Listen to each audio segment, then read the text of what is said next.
Hello दोस्तों, आपका स्वागत है मेरे यूट्यूब चैनल लो वाले बाबू पर। दोस्तों, आज हम एक इम्पोर्टेंट टॉपिक लेकर आए हैं कि जो डॉक्टर साहब होते हैं उनसे जिरह कैसे की जाती है। तो आज हम डॉक्टर से क्रॉस एग्जामिनेशन कैसे करते हैं उसके बारे में जानेंगे।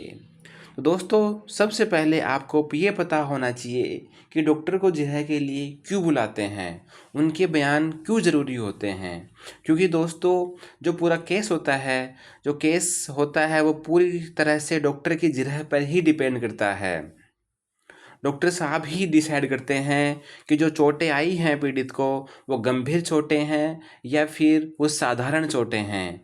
आप सबको पता होगा, गंभीर चोटों के लिए अलग सज़ा होती है और साधारण चोटों के लिए अलग सज़ा होती है। तो देखते हैं दोस्तों कि डॉक्टर साहब क्यों ज़रूरी होते हैं। आइए समझते हैं। दोस्तों, जैसे कि हमने लिख रखा है यहाँ पर कि ए नाम का व्यक्ति है और बी नाम का व्यक्ति है। तो ए ने क्या करा, ए ने बी के साथ मारपीट करी। अब बी के सिर पर चोट आई, ठीक है, उसके हाथ पैर टूट गए, ठीक है, और उसके सिर में से खून निकल के बाहर आ गया। ठीक है, वो उसने क्या करा, उसके पास पावरफुल नहीं था, ए पावरफुल था। ठीक है, तो ए पावरफुल था तो उसने लठ से या लकड़ी से, ठीक है, लकड़ी से या फिर तलवार से, ठीक है, या फिर किससे, तलवार से, और बी के सिर में मारी। और सिर पे मारने के बाद बी के सिर से खून निकलने लग गए या फिर उसके सिर की हड्डी टूट गई, उसके हाथ पैर टूट गए। तो फिर उसने क्या करा, वह सीधा भगते भगते कहाँ गया, वो सीधा भगते भगते गया पुलिस थाने के अंदर। ठीक है, पुलिस स्टेशन के अंदर गया वो। पुलिस स्टेशन में वो गया। अब वहाँ पर एक पुलिस वाला बैठा होता है, चाहे वो एसआई हो या एएसआई हो या फिर हेड कांस्टेबल हो या कांस्टेबल हो। फिर ठीक है, जो वहाँ पे एक स्पेशल बंदा अपॉइंट रहता है जो इस तरह की एप्लीकेशंस वगैरह को लिखता है। ठीक है, तो फिर वो पुलिस वाले के पास गया। अब पुलिस वाले ने उसकी कंप्लेंट को नोट कर लिया। ठीक है, कंप्लेंट नोट कर ली उसको।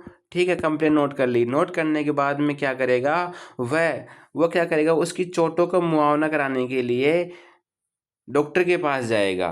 ठीक है, इसके चोट गंभीर प्रकृति की है या साधारण प्रकृति की है। तो जब पुलिस वाले के द्वारा उस पीड़ित की चोटों को कराने के लिए वो एक तहरीर जारी करता है, तहरीर किसके पास जाती है, डॉक्टर साहब के पास जाती है। ठीक है, डॉक्टर साहब के पास तहरीर जाएगी। ठीक है, तहरीर जाएगी तो उस तहरीर में उस पीड़ित का नाम लिखा होता है, उसकी उम्र लिखी होती है और उसका निवास स्थान लिखा होता है।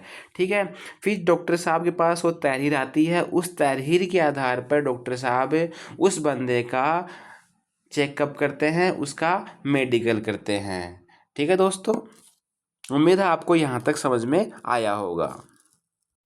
ठीक है दोस्तों, तो जब डॉक्टर साहब उस पीड़ित की चोटों का मुआयना करते हैं, उसका परीक्षण करते हैं, तो वो एक चोट प्रतिवेदन तैयार करते हैं। चोट प्रतिवेदन एक तरह का फॉर्म होता है, उस फॉर्म में डॉक्टर साहब को डिटेल्स लिखनी पड़ती हैं। ठीक है, तो सबसे पहले पहले उसमें क्या होता है, उसमें सबसे पहला कॉलम होता है चोट का वर्णन। अब चोट का वर्णन क्या होता है, अब चोट के वर्णन में ये लिखा होता है कि भाई जो चोट है वो क्या लकड़ी से मारी गई है, या जो घाव है वो कट वाला घाव है, या वो घाव कुचला हुआ है। ठीक है, तो जिस प्रकृति की चोट होती है उस चोट का यहाँ पर वर्णन किया जाता है। इस चोट का वर्णन क्या लिखते हैं, एक तो लिखते हैं अपन कट वाली चोट है, भाई कट का निशान है, या फिर जो भाव कुचलने वाला होता है, जैसे कुचलने पे जो भाव बनता है वो कुचलने वाला घाव है। तो चोट के वर्णन में तो वो लिख देंगे भाई कट वाली चोट है या फिर कुचलने वाला घाव है। ठीक है, फिर आकार में क्या लिखेंगे, आकार में जो चोट की साइज होती है, जैसे मान लीजिए 3.5 mm से लेकर, ठीक है, 5 सेंटीमीटर, या फिर 5 mm से लेकर 5 सेंटीमीटर तक, ऐसे वो चोट का आकार उसमें लिखते हैं। ठीक है, फिर आता है कि शरीर के किस भाग पर चोट लगी है। ठीक है, तो भाग में लिखते हैं शरीर का, या तो भाई वो पैर हो सकता है, या फिर वो हाथ हो सकता है, या फिर वो सिर हो सकता है।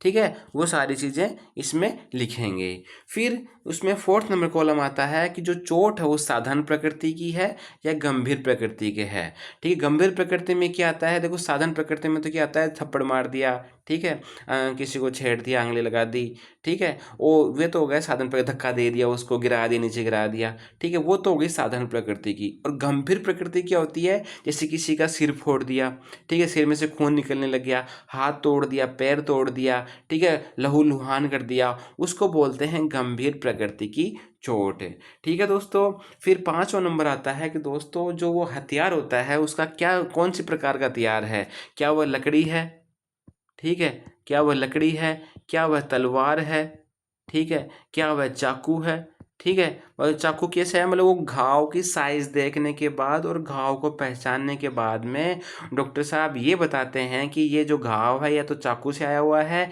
या वो लकड़ी से आया हुआ है, या वो तलवार से आया हुआ है। तो उसको, उसका वर्णन भी उनको चोट प्रतिवेदन में करना होता है। फिर लास्ट में दोस्तों आता है पहचान चिन्ह। तो जब वो पीड़ित की पहचान करते हैं तो लास्ट में उसके पहचान चिन्ह भी अंकित करते हैं कि भाई जो पीड़ित मेरे पास आया है, इसके दाएं हाथ में निशान है, इसके सिर के ऊपर एक कट का निशान है, इसके पीठ पे एक तिल का निशान है, तो वो निशान भी इनको लिखना पड़ता है।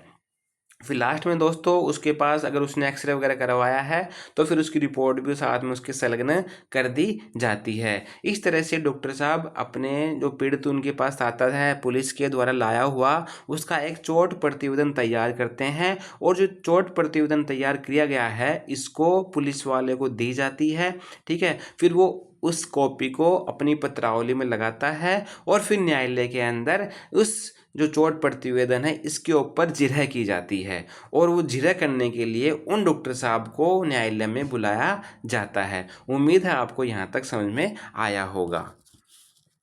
देखिए दोस्तों, इसमें जो हम जिरह करेंगे डॉक्टर साहब से, तो उसमें जो हमारा मोटिव है, हमारा उद्देश्य है, वो क्या होना चाहिए। देखिए पहली बात तो ये आती है दोस्तों, अगर हम परिवादी की तरफ से हैं तो हमें कौन कौन से क्वेश्चंस उनसे पूछने चाहिए। और दूसरी बात दोस्तों ये आती है कि अगर हम अभियुक्त की तरफ से केस लड़ रहे हैं तो हमें कौन कौन से क्वेश्चन पूछने चाहिए। ठीक है, तो सबसे पहले हम देखते हैं अभियुक्त की तरफ से अगर हम केस लड़ रहे हैं तो हमें कौन कौन से क्वेश्चन पूछने चाहिए। अब देखिए दोस्तों, जब हम अभियुक्त की ओर से पैरवी करते हैं तो सबसे पहले हमारा डॉक्टर साहब से जिरह करते समय सबसे पहले हमारा क्वेश्चंस ये होना चाहिए कि डॉक्टर साहब हमें ये बताइए कि जिस व्यक्ति की आपने रिपोर्ट तैयार करी है, क्या उस व्यक्ति के द्वारा उसका नाम, जैसे मान लीजिए उसका नाम राम था, तो क्या आपके द्वारा राम का जो नाम है उसका आधार कार्ड चेक किया गया था। तो वो बोलेंगे कि नहीं, मेरे द्वारा आधार कार्ड चेक नहीं किया गया था राम का।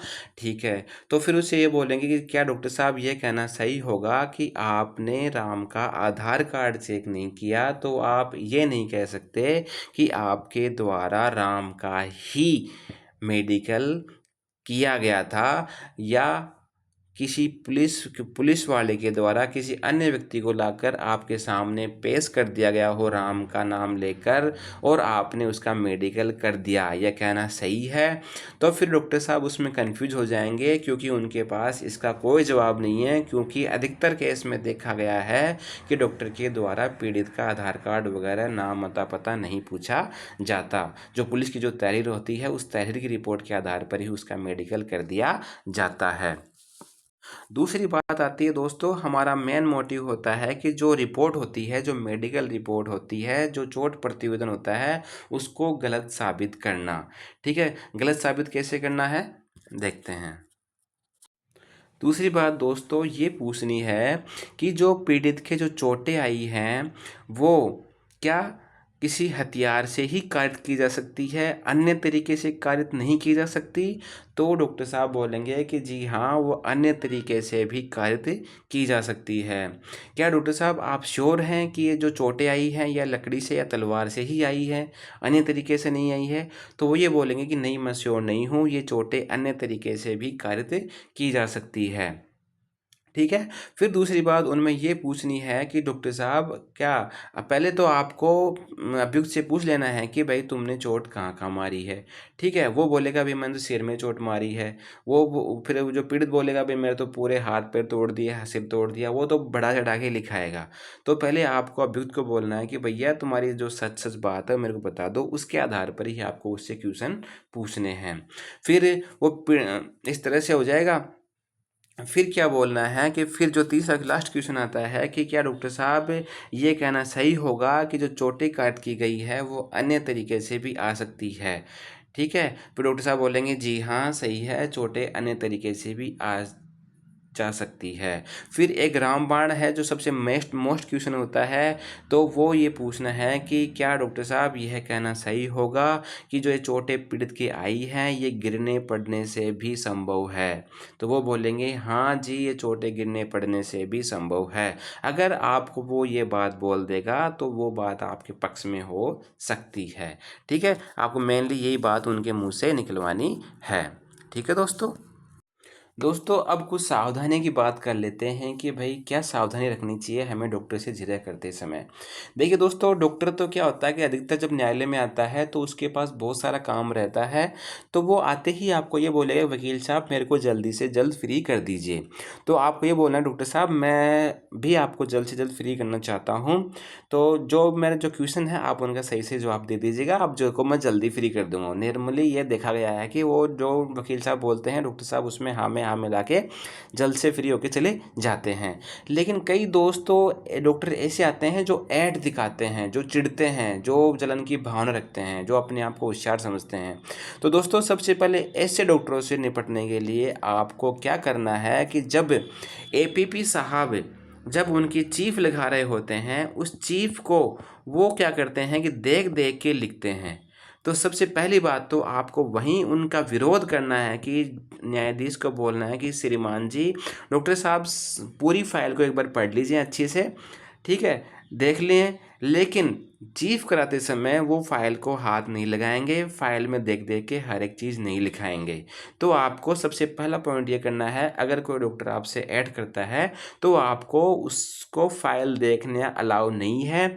जो उसको याद है, जो उसको पता है, वो चीज़ उसको मुँह ज़बानी वो लिखाएगा। टाइप टाइपिस्ट के पास से टाइप करवाएगा, देख के नहीं लिखा सकता। ठीक है, पहली बात तो आपको ऐसे विरोध करना है। ठीक है, विरोध अगर वो नहीं माने तो आपको लिखित में एप्लीकेशन देने हैं न्यायाधीश महोदय को कि श्रीमान जी ये इसके जो बयान दिए गए हैं इन बयानों को नहीं माना जाए, क्योंकि इन्होंने देख के चीफ लिखवाई है।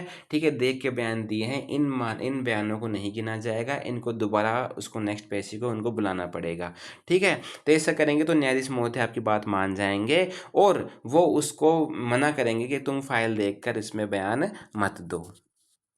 दूसरी बात दोस्तों, दूसरी बात आपको डॉक्टर साहब से ये पूछना है कि जैसे कि कई बार क्या होता है कि फिजिशियन के द्वारा भी पोस्टमार्टम किया जाता है, तो फिर वो ये बोलते हैं कि सिर में चोट लगने की वजह से पीड़ित को गंभीर क्षति कार्य हुई है। तो आपको सबसे पहला ये पूछना है कि क्या डॉक्टर साहब आप न्यूरोसर्जन हैं, क्या आप विशेषज्ञ हैं इस चीज़ के कि आप ऐसा बता सकते हैं कि क्या आपके पास एमडी की या एमबीबीएस की कुछ विशेषता है आपके पास इस चीज़ को बताने की। तो वो बोलेंगे नहीं मैं विशेषज्ञ नहीं हूँ। तो क्या ये कहना सही है कि आप इस चीज़ के विशेषज्ञ नहीं हैं? तो ये चोट किस साधारण प्रकृति की है, गंभीर प्रकृति की है, आप इसके बारे में ज़्यादा डिटेल से नहीं बता सकते। तो वो कहेंगे हाँ जी मैं नहीं बता सकता। तो आपको सेकंड नंबर क्वेश्चन का ध्यान रखना है कि आपको उनकी विशेषता के बारे में उनसे अवश्य पूछना है। ठीक है दोस्तों, फिर अंत में आते हैं दोस्तों, तीसरी बात यह है कि जब भी आप डॉक्टर साहब से जिरह करने जाओ तो सबसे पहले आपको अपनी पत्रावली की जो चोट पड़ती है तो उसको अच्छे से पढ़ना है। उस पर कम से कम 20 से 30 क्वेश्चन आपको बनाने हैं। उन बनाने के बाद में जब भी आप जिरह करने जाओ तो अभियुक्त आपके साथ में रहना चाहिए। ठीक है, और डॉक्टर साहब से उटपटांग क्वेश्चन नहीं पूछने हैं, जो मेन क्वेश्चंस है उनसे वही क्वेश्चन पूछने हैं। कई बार देखा गया है आपके उटपटांग क्वेश्चन पूछने से आपका अभियुक्त फंस जाता है। ठीक है दोस्तों, तो आपको ऐसे काम नहीं करने हैं। जल्द से जल्द आपको फ्री होना है, डॉक्टर साहब को बयान लेके, और जो अपने काम की चीज़ हैं वो लिखवानी है पत्रावली में और उनको फ्री करना है। ठीक है दोस्तों, उम्मीद है आपको वीडियो पसंद आई होगी। तो इस वीडियो में यहीं तक, अब नेक्स्ट वीडियो में अगले टॉपिक पर बात करेंगे। Thank you so much, bye bye.